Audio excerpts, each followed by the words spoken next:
What's up, gamers? Old School Fool here, and as my name suggests, if you guys don't know me already, I'm all about the old school games and keeping the old school games alive. Now, I'm going to show you guys a little item today, this little bad boy right here, that if you guys don't know what it is, it's a PS2 to PC, and also a PS2 to PS3 controller, adapter, converter, however you like to call it. It works for the PC and the PS3. If you guys aren't familiar with it, let me be the first to introduce to you probably one of the coolest accessories known to man right now.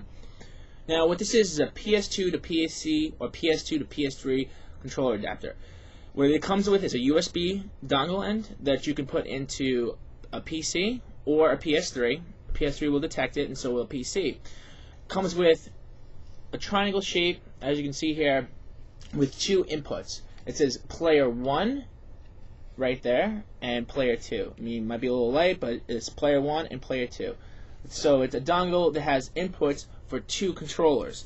Now, well, a lot of people say, well, why would I want something to use on a PS3 or PC? Well, that's because that Sony just happens to make some of the coolest controllers ever known to man.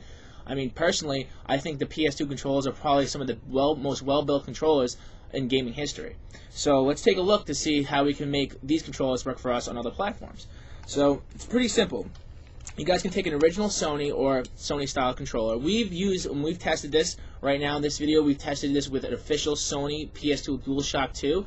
It will work with other PS2 controllers and accessories. However, we do not know the outcome and the functionality that it will work with this adapter. So a trial and error on your part, but we have tested with these official PS2 DualShock 2s and digital controllers. So let's take a look. The first thing you want to do is you want to put it in the player 1 slot. So you take the original DualShock 2, this nice blue one, and we're going to go to a live feed and we're going to show you exactly what's going on. Alright, here we go. Alright, as we insert the USB connection into the PC, we're running Windows XP right now. What's going to happen, it's going to auto-detect your USB device. Now, if you look at it on the right corner, you'll see that it detects a USB device. And if you go into controller, and you go into settings actually, start and settings, you will see in the control panel, you'll see that under game controllers, it detects the device as a twin USB device, mainly because you have two ports on this device. You have port 1, player 1, and player 2. Now, once you go into the joystick or game controller settings, you should see that under the properties.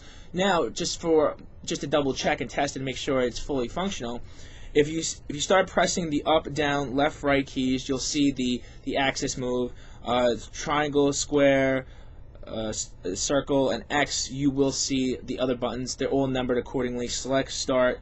The top shoulders, L1, R1, L2, R2 are all represented. Not only that, but you can also press and depress the analog buttons, and they also respond as separate buttons.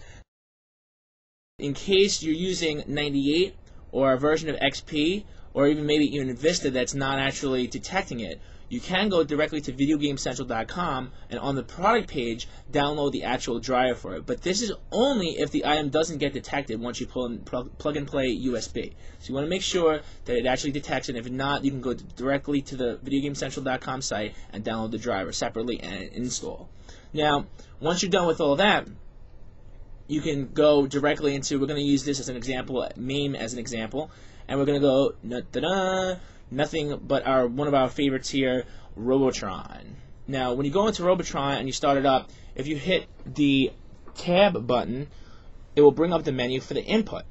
Okay? Now, like I said, this is an example just for this in particular program. We haven't tested with all tons of different programs, but this program in general, we're showing you that it does work, and it does require separate mapping settings for each individual program. As you can see, once I start, fully functional, nice and smooth, it makes me feel like I'm back in the arcade again.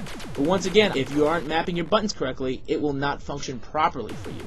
But as you noticed, it does detect it in all Windows-based PCs and is fully functional with pretty much all emulation and other programs that you would use of choice. Once again, guys, this is available on VideoGameCentral.com. You can check to the right in the video description for the 2-port adapter. There's also available is a 4-port adapter, which we would support 4-player games like Teenage Mutant Ninja Turtles or Captain America and the Avengers, other really cool arcade games that obviously myself, Old School Fool, would love to keep alive. Alright guys, once again, thanks for watching our tutorial and review on the PS2 DualBox, PS2 to PS3, and PS2 to PC controller adapter. Alright guys, thanks for watching. I'll talk to you guys next time.